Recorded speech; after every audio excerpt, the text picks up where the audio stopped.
Good morning students. So last video के अंदर हमने सीपी और सीए किट में रिलेशन देखा था और एक इक्वेशन लेके आया था CP minus CV equals to R. बराबर, ठीक है। चलो, तो आज इस वीडियो के अंदर हम डिफरेंट थर्मोडाइनमिक प्रोसेस के बारे में बात करने वाले हैं। जैसे आपके पास कौन कौन सी प्रोसेस होती है। एक होती है आइसोथर्मल प्रोसेस, बराबर। अगर वो आइसोथर्मल है तो टेम्परेचर रिमेन्स कांस्टेंट। उसके बाद एक आती है आइसोबारिक। अगर ये आइसोबारिक प्रोसेस है so pressure remains constant. Number third, if it is isochoric, if it is isochoric, बराबर। अगर आइसोकोरिक है तो फिर क्या रहेगा, volume remain constant. Next, if it is adiabatic process, बराबर। अगर एडियाबेटिक प्रोसेस है तो फिर क्या कांस्टेंट रहता है, जो चेंज होता है एनर्जी का between what system and its surrounding, तो वो कांस्टेंट रहता है। मतलब कि यहाँ पे क्यू में कोई चेंज नहीं आता। तो आप लिख सकते हो delta Q equals to zero, है ना। No change in the heat. जो सिस्टम और उसका जो सराउंडिंग होता है उसके बीच में कुछ हीट का ट्रांसफर नहीं होता है, that is nothing but the adiabatic process.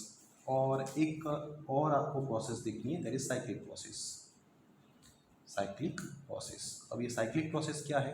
So cyclic process ऐसी प्रोसेस होती है जिसके अंदर after certain period of processes आप वही जगह पे वापस आ जाओगे जहाँ से आप निकले थे। जैसे अगर आपके पास कोई प्रोसेस है जहाँ पे इनिशियल प्रेशर P1 है, इनिशियल वॉल्यूम V1 है, इनिशियल टेम्परेचर T1 है, आपने कुछ प्रोसेस करी, कोई भी हो सकती है प्रोसेसेस, और लास्ट में जब आप वापस आए वही पॉइंट पे, तो फिर आपको ये चीज़ अगर वापस मिल गई, कौन सी, फाइनल प्रेशर भी P1 आया, फाइनल वॉल्यूम V2 आया एंड फाइनल टेम्परेचर T2 आया, तो फिर सॉरी यहाँ पे V2 जगह आएगा V1 आ जाएगा ना, क्योंकि दोनों सेम है ना इसलिए।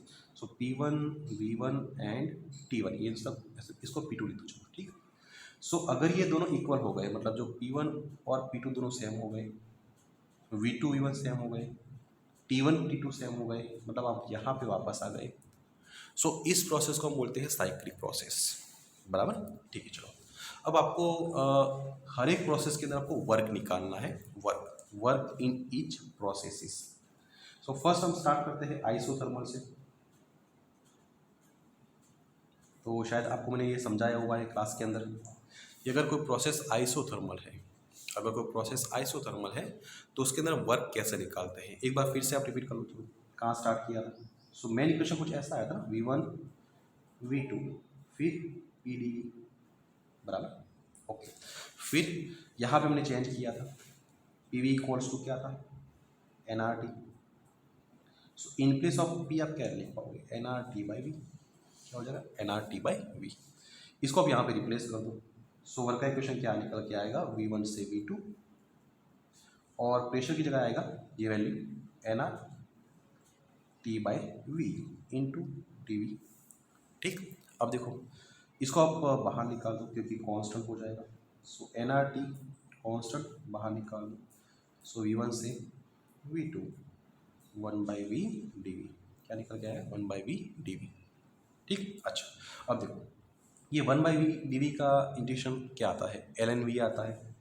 सो W equals to what, NRT ln V, कहाँ से कहाँ, V1 से V2, V1 से V2 ln V। अब आपको लिमिट रखनी है, पहले V2 उसके बाद V1 आएगी। सो अगर हम बात करें वर्क का, इक्वेशन क्या आएगा, NRT फिर ln V2 फिर minus ln V1, ln V2 minus ln V1, बराबर। सो ये आपको मिल जाएगा वर्क का इक्वेशन। अब इसको आप थोड़ा रेशियो के अंदर लिख दो, रेशियो के अंदर। सो ये क्या चेंज हो जाएगा, therefore work equals to NRT ln V2/V1, NRT ln V2/V1। अगर आपको ln को चेंज करना है तो आप इसको ऐसे भी लिख पाओगे, W equals to what, 2.303 NRT log यहाँ पे बेस ई की जगह बेस 10 आ जाता है V2/V1। सो ये इक्वेशन आता है वर्क का, अगर कोई प्रोसेस आइसोथर्मल है तब की बात कर रहे हैं। अगर आप इसको वॉल्यूम में से प्रेशर में कन्वर्ट करना चाहते हो तो भी कर सकते हो, मैंने आपको समझाया हुआ है कि ये प्रोसेस क्या होती है, आइसोथर्मल होती है।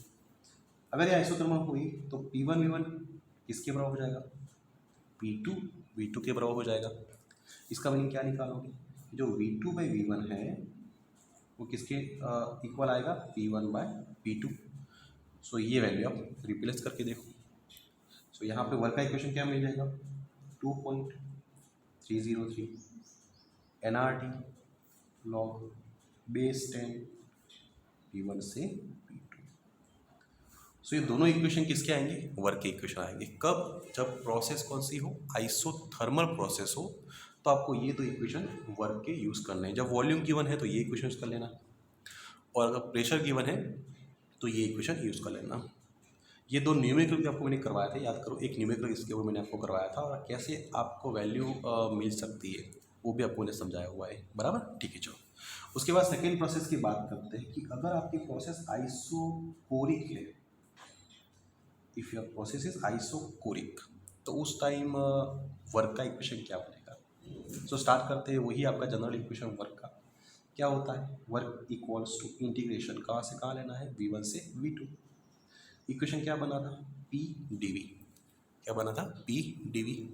अगर वॉल्यूम यहाँ पे आइसोकोरिक प्रोसेस है तो आइसोकोरिक के अंदर आपको मालूम होता है कि वॉल्यूम रिमेन्स कांस्टेंट है ना, वॉल्यूम कांस्टेंट होता है। अगर वॉल्यूम कांस्टेंट है तो उसका चेंज कितना आएगा, जीरो आएगा, नो चेंज। कोई भी कांस्टेंट वैल्यू में अंदर कोई चेंज नहीं आता। सो अगर dV जीरो होगा तो वर्क का इक्वेशन में क्या आएगा, जीरो। मीनिंग क्या निकालोगे कि अगर आइसोकोरिक प्रोसेस है so always work remains what ever it is constant आप बोल सकते हो, लेकिन नॉर्मली वर्क होगा ही नहीं है। सो बेटर है उसको आप जीरो बोलोगे, there is no work done in isochoric process. Getting, अच्छा। अब बात करते हैं आइसोबारिक की। चलो आइसोबारिक के अंदर क्या होता है, pressure remains constant, pressure change नहीं होता।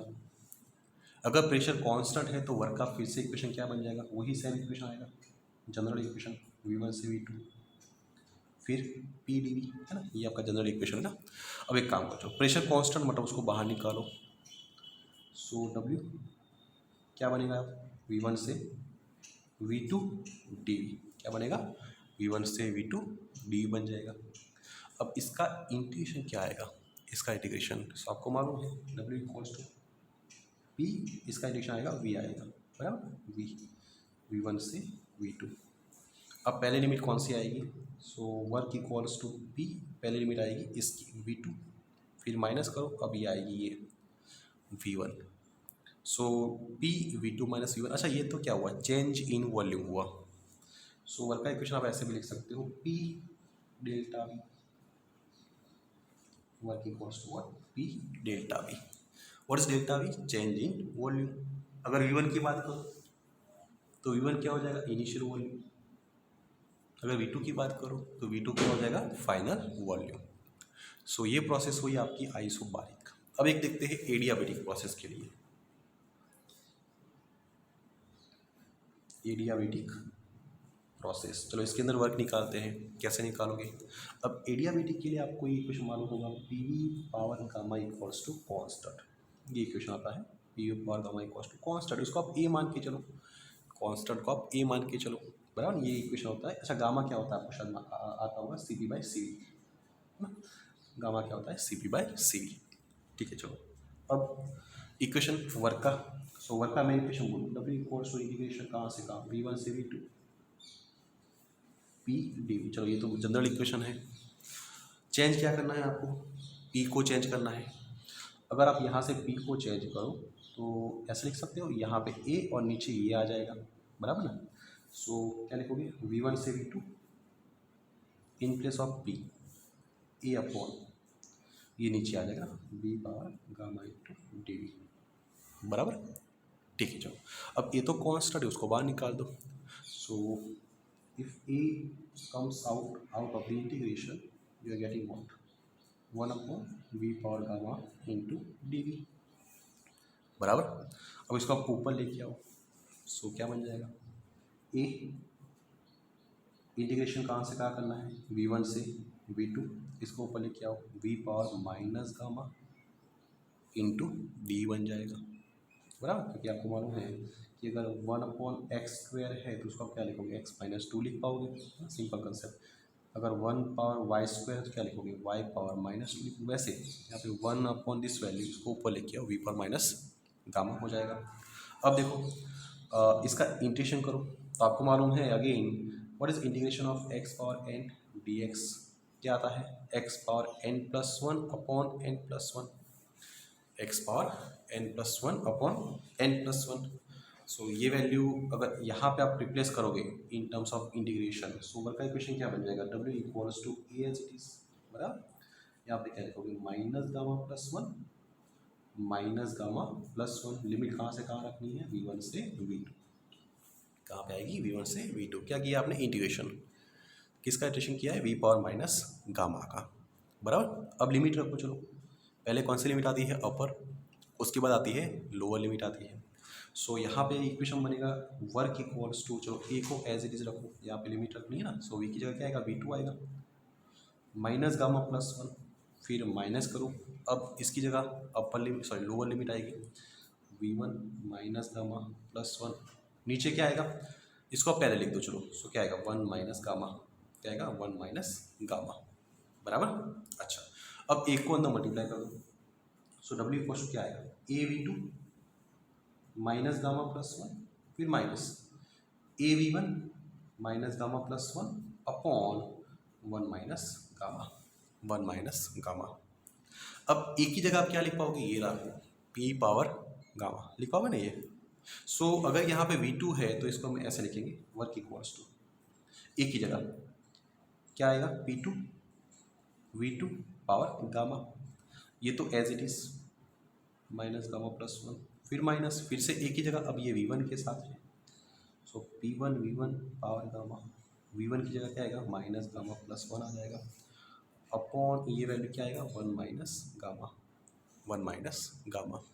आया समझ में, क्या किया, एक ही वैल्यू रिप्लेस करिए, अगर v2 है तो फिर ये p2 v2 लिख दो, अगर यहाँ पे v1 है तो आप p1 v1 लिख दो, बराबर। अब देखो यहाँ पे क्या है, v2 पावर गामा, ये v2 पावर -गामा+1, तो इसका आंसर क्या आएगा, सो ये गामा माइनस गामा कैंसिल होकर यहाँ पे बनेगा v2, बराबर। ये देखो ये -गामा+1 है, ये गामा है, सो अगर आप इसको ऐड अप करो, पावर ऐड होती है अगर सेम बेस है तो, सो गामा माइनस गामा तो कैंसिल हो गया, क्या बचा 1, सो यहाँ पे क्या आएगा, v2 पावर 1, अगर किसी का पावर 1 है तो क्या आएगा, वो v2 ही आएगा, मतलब वही जो भी वैल्यू है वो रिपीट होगी। सो यहाँ पे इक्वेशन क्या बनेगा, work equals to p2 v2, बराबर ना। यहाँ पे क्या बनेगा, p2 v2, उसी हिसाब से यहाँ बात करते थे, अगेन सेम कंसेप्ट, गामा यहाँ पे -गामा+1, ये तो कैंसिल हो गया, क्या बचा, p1 v1 आया, तो ये कुछ आएगा -p1 v1, और नीचे जो भी था as it is 1 minus gamma, क्या था, 1 माइनस गामा। सो ये इक्वेशन आपको याद रखना है, वर्क का इक्वेशन है इन टर्म्स ऑफ एडियाबेटिक प्रोसेस, अगर एडियाबेटिक प्रोसेस है तो आप इक्वेशन याद कर लेना। अब बात करते हैं इन टर्म्स ऑफ टेम्परेचर, आप इसको टेम्परेचर के अंदर भी कन्वर्ट कर सकते हो, कैसे, आपके पास इक्वेशन क्या है, PV इक्वल्स टू nRT, है ना, nRT, सो ये वैल्यू यहाँ पे रिप्लेस करो, सो वर्क का इक्वेशन क्या आएगा, W इक्वल्स टू, अगर आप p2 v2 लिखो तो यहाँ पे क्या आएगा, अच्छा ये तो कांस्टेंट, यहाँ तो n2r2 मत लिखना, ये कांस्टेंट है, अगर यहाँ पे p2 v2 तो यहाँ पे t2 आ जाएगा, सो यहाँ पे क्या आएगा nRT2 माइनस, यहाँ पे क्या आएगा फर्स्ट स्टेप के अंदर nRT1 अपॉन 1 माइनस गामा, बराबर। क्या कॉमन निकालोगे, सो वर्क बराबर nRT2 minus T1 upon 1 minus gamma, तो ये भी इक्वेशन सही है। ये इक्वेशन इन टर्म्स ऑफ आपको टेम्परेचर समझाता है कि टेम्परेचर चेंज होगा तो आप वर्क कैसे फाइंड करोगे, और ये जो इक्वेशन आया वो equation in terms of pressure and volume आना है, अगर प्रेशर एंड वॉल्यूम चेंज होगा तो वर्क आप कैसे फाइंड करोगे, बराबर। तो इस वीडियो के अंदर हमने डिफरेंट प्रोसेस के लिए वर्क कैसे फाइंड करते हो वो देखा। अब नेक्स्ट जो भी टॉपिक है वो नेक्स्ट वीक इधर कंटिन्यू करेंगे। Thank you.